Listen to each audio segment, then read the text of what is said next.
बच्चों, आज पुनः आप सभी के बीच नया टॉपिक लेकर के आया हूँ। क्लास 9 विज्ञान 80 अंक का जो मॉडल पेपर है उसको आपको समझाने आया हूँ। परीक्षा की दृष्टि से बहुत ही महत्वपूर्ण मॉडल क्वेश्चन पेपर है। आपको इसमें मिलेंगे बहुत सारे क्वेश्चन, किस प्रकार से आपके पास पेपर आने वाला है। तो पेपर का जो प्रारूप है यहाँ पे मैंने बनाया है, इसमें MCQ यानी कि ऑब्जेक्टिव टाइप क्वेश्चन 10 अंक के हैं। 1 अंक वाले कुल 12 क्वेश्चन हैं, 2 अंक वाले कुल 10 क्वेश्चन हैं, 3 अंक वाले कुल 10 क्वेश्चन हैं और 4 अंक वाले 2 क्वेश्चन हैं। तो ये हो जाते हैं आपके 10 और 12 22 और 20 42 और 8 50 और 30 80 अंक का मॉडल क्वेश्चन पेपर तैयार है बच्चों। तो आते हैं, हम आज शुरू करते हैं यहाँ पर क्वेश्चन नंबर 1 से। क्वेश्चन नंबर 1, पदार्थ की वह अवस्था। ठीक है, यहाँ पे आप लोगों को मैं ये शुरू करने से पहले ये बताना चाहूँगा कि इस क्वेश्चन पेपर को आप बड़े ध्यान से जो है पढ़ेंगे और देखेंगे वीडियो को। जहाँ पे दिक्कत हो आप इसका स्क्रीनशॉट ले सकते हो और बार बार इसका रिवीजन करेंगे तो आने वाला जो आपका पेपर है मार्च लास्ट में, उसमें आपको बहुत हेल्प मिलेगी। NCERT और CBSE के रिलेवेंट में यह क्वेश्चन पेपर मैंने बनाया है और आंसर के साथ आप लोगों को इसमें सारा आंसर मिलेंगे। जो भी कोई दिक्कत हो किसी भी क्वेश्चन में आप कमेंट बॉक्स में लिख सकते हैं या मेरे व्हाट्सएप नंबर पर संपर्क कर सकते हैं। तो चलिए शुरू करते हैं। पदार्थ का वह अवस्था जिसमें निश्चित आकार और आयतन दोनों होते हैं। तो पदार्थ में आपको मैंने बताया था कि पदार्थ जो होते हैं ये निश्चित आकार यानी कि वह वस्तु जो स्थान और जिसका अपना द्रव्यमान होता है और स्थान घिरती है उसको पदार्थ कहते हैं। अलग अलग टाइप पदार्थ के बताए थे। तो सबसे पहले बात करते हैं हम पहले क्वेश्चन की। तो इसमें राइट आंसर हो जाएगा आपका जो पदार्थ की वह अवस्था जिसमें निश्चित आयतन और आकार होते हैं वह होती है ठोस। इसके बाद हम बात करते हैं कोशिका का नियंत्रण केंद्र क्या होता है। तो बच्चों, कोशिका का नियंत्रण केंद्र हमेशा नाभिक होता है। Nucleus is the boss of cell. इसके बाद है न्यूटन का प्रथम नियम किससे संबंधित है। तो न्यूटन का प्रथम नियम जब हमने पढ़ा था तो बताया था आप लोग को जड़त्व के नियम पर आधारित होता है। गुरुत्वीय त्वरण जी का मान क्या होता है। तो गुरुत्वीय त्वरण जी का मान होता है 9.8 मीटर प्रति सेकंड स्क्वायर। 9.8 मीटर प्रति सेकंड स्क्वायर। तो आपको ये ध्यान रखना है कि 9.8 मीटर पर सेकंड स्क्वायर इसका राइट आंसर है। इसके बाद क्वेश्चन नंबर 5 पे आते हैं। पौधे में जल का परिवहन जाइलम के द्वारा होता है। ठीक है, तो इसका राइट आंसर है जाइलम। इसके बाद क्वेश्चन नंबर 6 की बात करेंगे। थोड़ा इसी पे आ गए हैं लेकिन कोई बात नहीं। क्वेश्चन नंबर 6 की बात करते हैं। ऊर्जा का SI मात्रक जूल होता है। Right answer option A. ध्वनि किस माध्यम में नहीं चल सकती है। तो ध्वनि निर्वात में नहीं चल सकती है। तो राइट आंसर निर्वात। प्रकाश संश्लेषण होता है, कहाँ होता है, पत्तियों में होता है। तो इसका राइट आंसर बी हो गया। ओजोन परत पाई जाती है क्षोभ मंडल में या समताप मंडल में या बहिर्मंडल में। तो इसका राइट आंसर है बच्चों समताप मंडल। जैव विविधता का अर्थ है, नाम से ही स्पष्ट है, जीवों में विविधता। अनेक प्रकार की जो जीवों की प्रजातियां होती है उसी को जैव विविधता कहते हैं। ठीक है, तो इसका राइट आंसर है option A. Question number next है ये जो इसका सेक्शन बी है। प्रत्येक क्वेश्चन 1 अंक का है। निश्चित उत्तरीय क्वेश्चन होता है। पदार्थ क्या है। तो पदार्थ की परिभाषा लिख देनी है बच्चों आपने इस तरह से, जो वस्तु द्रव्यमान रखती है और स्थान घेरती है उसको पदार्थ कहते हैं। तो इसको हम इस तरह से सॉल्व कर सकते हैं। इस तरह से हमने इसको सॉल्व करना है। ठीक है, तो अर्थात वह वस्तु जो द्रव्यमान रखती है और स्थान घेरती है उसे पदार्थ कहते हैं। क्वेश्चन नंबर 2, डिफ्यूजन क्या है। यानी कि विसरण क्या है, तो विसरण कणों का उच्च सांद्रता से निम्न सांद्रता की ओर स्वतः फैलना डिफ्यूजन कहलाता है। जैसे हम कमरे में धूप बत्ती जलाते हैं तो उसकी सुगंध पूरे कमरे में फैल जाती है, यह स्वतः हो रही है, इसी को डिफ्यूजन कहते हैं बच्चों। इसके बाद क्वेश्चन नंबर 3, कोशिका क्या है, तो जीवों की संरचनात्मक और क्रियात्मक इकाई को कोशिका कहते हैं। क्वेश्चन नंबर 4, ऊतक क्या है, तो ऊतक कोशिकाओं का वह समूह जो संरचना और कार्य में समान होती है, इसे ही ऊतक कहा जाता है। बल क्या, किसी वस्तु पर धक्का या खिंचाव जो वस्तु की गति बदल सकता है या आकृति बदल सकता है या स्थिति बदल सकता है, उसको बल कहते हैं। ठीक है। त्वरण क्या है, वेग परिवर्तन की दर को त्वरण कहते हैं। ये इसको इस तरह से लिखेंगे। कार्य की परिभाषा लिखिए, जब किसी वस्तु पर बल लगाने से विस्थापन होता है तो उसको कार्य कहते हैं। ऊर्जा क्या है, कार्य करने की क्षमता को ऊर्जा कहते हैं। इसके बाद नेक्स्ट है, यानी कि कार्य करने के लिए जो आवश्यक कारक होता है उसको हम ऊर्जा कहते हैं। ठीक है, तो ये इसका राइट आंसर हो जाएगा। ध्वनि क्या है, कंपन से उत्पन्न ऊर्जा को तरंगों कंपन से उत्पन्न ऊर्जा की जो तरंगे हैं, जो तरंग रूप में चलती है, ध्वनि कहलाती है। गुरुत्वाकर्षण क्या है, दो पिंडों के बीच आकर्षण बल को गुरुत्वाकर्षण कहते हैं। पारितंत्र क्या है, जीवों और उनके पर्यावरण के बीच पारस्परिक संबंधों की प्रणाली को पारितंत्र कहते हैं। नोट करिए इसको, पारितंत्र क्या कहते हैं, जीवों और उनके पर्यावरण के बीच पारस्परिक संबंध की प्रणाली को पारितंत्र कहते हैं, इकोसिस्टम कहते हैं। इसमें बायोटिक और एबायोटिक घटक दोनों आते हैं। प्राकृतिक संसाधन क्या है, प्रकृति से प्राप्त उपयोगी वस्तुओं को प्राकृतिक संसाधन। अगर ये सिलेबस से हट भी गया तो खैर कोई बात नहीं है, इसकी जगह जो है खाद्य संसाधनों में सुधार वाला जो पार्ट है उससे मैं नेक्स्ट वीडियो में आप लोगों के लिए एक स्पेशल पार्ट आप लोगों के लिए लेके आऊँगा। तब तक जो है इस क्वेश्चन पेपर को इस तरह से करते रहिए। इसके बाद जो सेक्शन सी है विस्तृत उत्तरीय क्वेश्चंस है। ठोस और द्रव में अंतर लिखिए। ठोस का आकार और आयतन निश्चित होता है जबकि द्रव का आयतन निश्चित होता है लेकिन आकार निश्चित नहीं होता है। ठोस के कण बहुत पास पास और व्यवस्थित होते हैं, द्रव के कण थोड़ा दूर दूर होते हैं और इनमें फ्लूइडिटी के गुण आसानी से बह सकते हैं। ठोस का उदाहरण पत्थर लकड़ी, द्रव का उदाहरण पानी दूध। इसके बाद क्वेश्चन नंबर 2 है वाष्पीकरण क्या है, इससे प्रभावित करने वाले कारक लिखिए। द्रव का अपनी सतह से बिना उबले गैस में बदलना वाष्पीकरण कहलाता है। वाष्पीकरण को प्रभावित करने वाले कारक तापमान है, तापमान बढ़ने से वाष्पीकरण बढ़ जाता है, घटने से घट जाता है। सतही क्षेत्रफल बढ़ाएंगे तो वाष्पीकरण बढ़ जाएगा और सतही क्षेत्रफल घटा देंगे तो वाष्पीकरण घट जाएगा। हवा तेज होने पर वाष्पीकरण तेजी से होता है। उदाहरण गीले कपड़े हवा धूप और हवा में जल्दी सूख जाते हैं। पादप कोशिका और जंतु कोशिका, इसमें एक और भी लिख सकते हैं आप, आर्द्रता ह्यूमिडिटी, यानी कि ह्यूमिडिटी ज़्यादा होगी तो वाष्पीकरण की दर घट जाएगी, क्योंकि बरसात में ह्यूमिडिटी ज़्यादा होती है इसलिए कपड़े जल्दी नहीं सूखते, जबकि उस समय धूप या गर्मी ज़्यादा होती है। तो ये इसमें ये भी आप ऐड कर सकते हैं। क्वेश्चन नंबर 3, पादप कोशिका और जंतु कोशिका में अंतर लिखिए। पादप कोशिका में सेल वॉल उपस्थित होती है, जंतु कोशिका में सेल वॉल अनुपस्थित होती है। तो पादप कोशिका में क्लोरोप्लास्ट होता है जो जिससे प्रकाश संश्लेषण होता है, जंतु कोशिका में क्लोरोप्लास्ट नहीं होता है। निष्कर्ष यह है कि पादप कोशिका भोजन स्वयं बना सकती है जबकि जंतु कोशिका नहीं बना सकती है। चाल और वेग में अंतर लिखिए।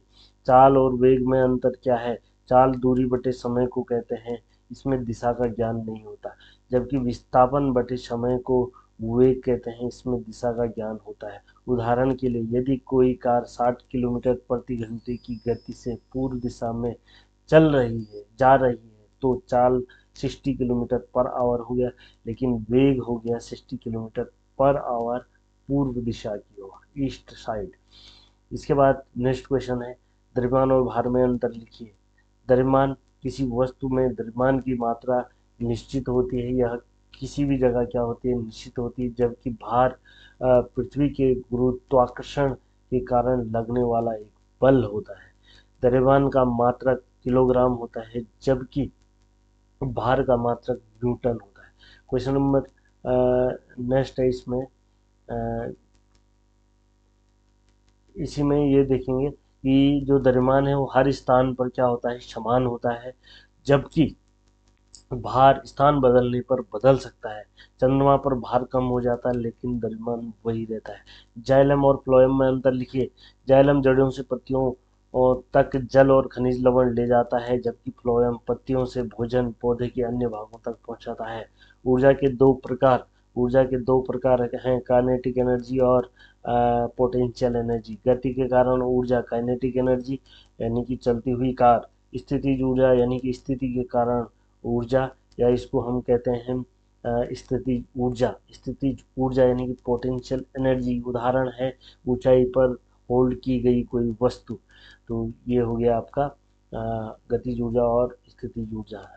ठीक है, नेक्स्ट है ध्वनि की दो विशेषताएं। ध्वनि की विशेषताएं, प्रति सेकंड ध्वनि होने वाले कंपन को ध्वनि की आवृत्ति कहते हैं, एक विशेषता। दूसरा, आयाम, तरंग कितनी ऊंचाई तक जा सकती है, इसी को आयाम कहते हैं। ध्वनि की पिच और आयाम से तीव्रता यानी कि लाउडनेस तय होती है। ध्वनि की तीक्ष्णता या आवृत्ति से ध्वनि की पिच, तीक्ष्णता और आयाम से लाउडनेस तय होती है। ठीक है, तो ये इसमें ध्यान रखना है कि जो ध्वनि है, साउंड है, ठीक है, आयाम से लाउडनेस, ठीक है, और आवृत्ति से पिच तय होती है किसी भी साउंड की। नेक्स्ट क्वेश्चन है प्राकृतिक संसाधन के उदाहरण लिखिए। तो प्राकृतिक संसाधन वे संसाधन है जो हमें प्रकृति से प्राप्त होते हैं, जैसे जल, वायु, मिट्टी, खनिज। ये मानव जीवन के लिए बहुत ही आवश्यक होते हैं। ओजोन परत का महत्व लिखिए। ओजोन परत पृथ्वी के ऊपर समताप मंडल में पाई जाती है। सूर्य की हानिकारक यूवी रेज, अल्ट्रावायलेट किरणों को रोकता है। पृथ्वी पर जीवन की रक्षा करती है। त्वचा कैंसर जैसी बीमारियों से बचाव करती है। नेक्स्ट सेक्शन हमारा दिया जाता है 3 अंकों वाला। पहला क्वेश्चन, पदार्थ की 3 अवस्थाएं लिखिए। पदार्थ की 3 अवस्थाएं, ठोस, द्रव और गैस। ठीक है, ठोस, द्रव और गैस, ये 3 अवस्थाएं होती है। तो ये है नेक्स्ट जो इसमें हमने लिखा है। तो यह यहाँ पर अगर हम बात करते हैं कि ठोस जो होते हैं आयतन निश्चित होता है, जो द्रव है इसका आयतन निश्चित होता है। ठोस का आयतन और आकार दोनों निश्चित होते हैं, और गैस है इसका ना तो आयतन निश्चित होता है ना ही आकार निश्चित होता है। ठीक है, तो ये पहला क्वेश्चन है। दूसरा क्वेश्चन है ब्राउनियन गति क्या है। तो ब्राउनियन गति एक महत्वपूर्ण गति होती है। द्रव या गैस में निलंबित छोटे छोटे कणों की अनियमित और लगातार गति को ब्राउनियन गति कहते हैं। माध्यम के अणुओं से लगातार टकराने से यह गति उत्पन्न होती है। यह पदार्थ के कणों की गति का एक प्रमाण है। पदार्थ के कणों का एक क्या है, प्रमाण है। तो इससे हम ब्राउनियन गति को समझ सकते हैं। इसके बाद हम बात करते हैं क्वेश्चन नंबर 3 की। कोशिका के मुख्य भाग लिखिए। कोशिका के मुख्य भाग, कोशिका झिल्ली कोशिका की बाहरी वातावरण से अलग करता है। कोशिका झिल्ली, साइटोप्लाज्म, जिसमें कोशिकांग पाए जाते हैं। नाभिक कोशिका का नियंत्रण के केंद्र होता है। तो इसमें 3 नंबर के क्वेश्चन में आप इतना लिख सकते हैं और एक एक कार्य भी उनका लिख सकते हैं। इसके बाद कोशिकांग जो होते हैं उनको भी एक आध आप इसमें लिख सकते हैं। इसके बाद नेक्स्ट क्वेश्चन है न्यूटन के गति के नियम लिखिए। प्रथम नियम, जड़त्व का नियम। यदि कोई वस्तु जब तक स्थिर या समान गति से चलती है जब तक उस पर बाहरी बल न लगाया जाए तब तक वह अपनी ही स्थिति में बने रहना चाहती है। इसे जड़त्व का नियम भी कहते हैं। द्वितीय नियम, जब किसी वस्तु पर बल लगाया जाता है तो इसका परिमाणी बल यानी कि लगने वाला बल उस वस्तु के द्रव्यमान और त्वरण के समानुपाती होता है। ठीक है, इसे संवेग संरक्षण का नियम भी कहते हैं।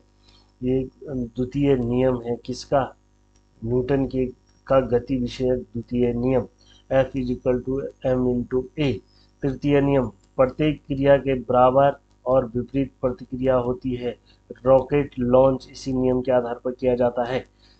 क्वेश्चन नंबर 5, गुरुत्वाकर्षण का सार्वत्रिक नियम देखिए, तो ब्रह्मांड की हर वस्तु दूसरी वस्तु को अपनी ओर आकर्षित करती है, जिसे गुरुत्वाकर्षण का सार्वत्रिक नियम कहते हैं। आपको थोड़ा इसको पूरा लिखना है, मैंने शॉर्ट में इसको लिखा है, तो आपको थोड़ा पूरा लिखना है। इसके बाद नेक्स्ट है जो इसका फॉर्मूला होता है F=G m1 × m2 m1 क्या है? पहली वस्तु m2 दूसरी वस्तु, या इस क्वेश्चन को हमें इसका आंसर हम इस तरह से भी दे सकते हैं, ब्रह्मांड की हर वस्तु दूसरी वस्तु को एक बल से आकर्षित करती है। यह बल वस्तु पर लगने वस्तु के द्रव्यमानों दोनों वस्तुओं के द्रव्यमानों के गुणनफल के अनुक्रमानुपाती और उनके बीच की दूरी की वर्ग के व्युत्क्रमानुपाती होता है। तो इसको हम इस तरह से जो है सॉल्व करके लिखेंगे, जहाँ F क्या है? गुरुत्वाकर्षण बल, m1 m2 दोनों पिंडों का द्रव्यमान, r इन दोनों पिंडों के बीच की दूरी है। तो इसको हम इस तरह से लिखेंगे। पादप उत्तक के प्रकार लिखिए। पादप उत्तक दो प्रकार के होते हैं, meristematic and permanent tissue. Permanent tissue स्थायी उत्तक, ये भी दो प्रकार के होते हैं, सरल स्थायी उत्तक और जटिल स्थायी उत्तक। इनके भी आपने प्रकार लिखना है, क्योंकि 3 नंबर का क्वेश्चन है, तो इतने में काम नहीं चलेगा। तो आपने क्या लिखना है? जो मेरिस्टेमेटिक टिश्यू है, एपिकल, इंटरकैलरी और लेटरल मेरिस्टेम, इनके बारे में भी लिखना है। और जो स्थायी उत्तक है, कोलेनकाइमा, स्क्लेरेनकाइमा, ठीक है, पैरेनकाइमा, इनके बारे में। और जो स्थायी ऊतक है, जाइलम और फ्लोएम, इनके नाम भी लिखने हैं। हो सकता है तो इसमें एक कार्य भी लिख दीजिए। तो कार्य, शक्ति और ऊर्जा का संबंध, बल लगाने से विस्थापन होना, ऊर्जा कार्य करने की क्षमता होती है, शक्ति कार्य करने की जो दर होती है, इसको शक्ति कहते हैं। तो पावर बराबर होता है वर्क अपॉन टाइम, कितने समय में कितना कार्य किया गया। तो ये हो गया आपका कार्य शक्ति और ऊर्जा का संबंध। ध्वनि तरंगों की विशेषताएं लिखिए। ध्वनि तरंगे की मुख्य विशेषताएं, आवृत्ति, तरंग दैर्घ्य, आयाम। ध्वनि तरंगे अनुदैर्घ्य तरंगे होती है, ठीक है। तो इसको हम इस तरह से लिख सकते हैं। अब है नेक्स्ट क्वेश्चन, जैव विविधता का महत्व लिखिए। तो जैव विविधता का जो महत्व है, बहुत ही महत्वपूर्ण महत्व जो होता है जैव विविधता का, यह पर्यावरण संतुलन बनाए रखती है, भोजन और औषधियों का स्रोत होता है, पारितंत्र को स्थिर बनाती है।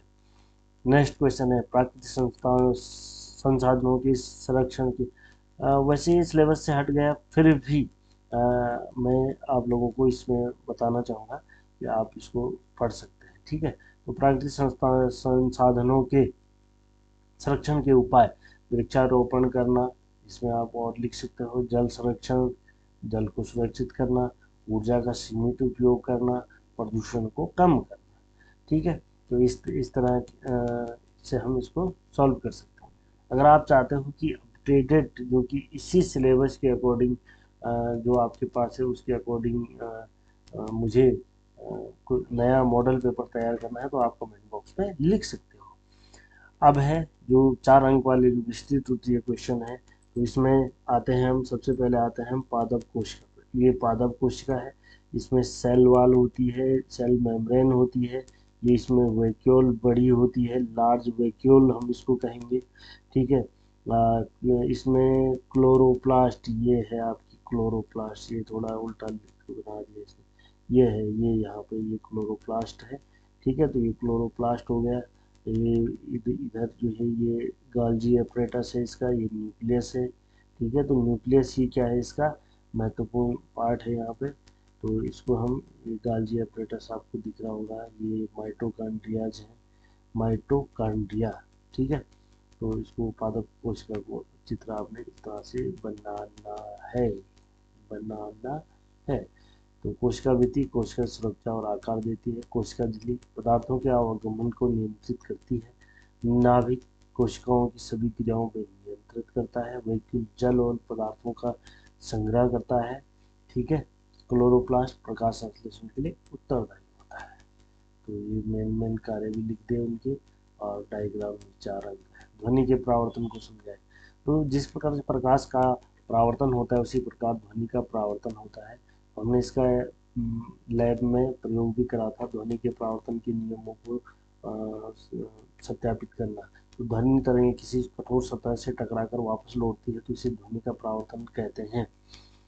ठीक है, प्रतिध्वनि, सोनार तकनीक, ऑडिटोरियम में ध्वनि का नियंत्रण, ये ध्वनि के परावर्तन पर ये निर्भर करती है। तो ये यहाँ पे क्या है, स्टॉप वॉच है, यहाँ से ध्वनि जनरेट होती है। यहाँ पे हमने 2 पाइप लिए हैं मेटल की, तो ये टिक टिक की आवाज़ यहाँ से जाती है, यहाँ कोई सरफेस है, सॉलिड सरफेस, यहाँ से जा कर के ये इसमें टकराता है और फिर रिफ्लेक्ट होके हमारी कान तक आता है। तो इसी को ध्वनि का परावर्तन कहते हैं। तो ध्वनि के परावर्तन का नियम होता है आपतित ध्वनि तरंग और परावर्तित ध्वनि तरंग और अभिलंब, तीनों एक ही तल में होते हैं, पहला नियम। और ये आपतन कोण और परावर्तन कोण, ठीक है, ये दोनों एक दूसरे के बराबर होते हैं। यही ध्वनि के परावर्तन के नियम हैं। तो आज के पेपर में इतना ही। तो बच्चों ध्यान रखिए, परीक्षा में ज़्यादा अंक लाने के लिए आपको पेपर को समझना होगा।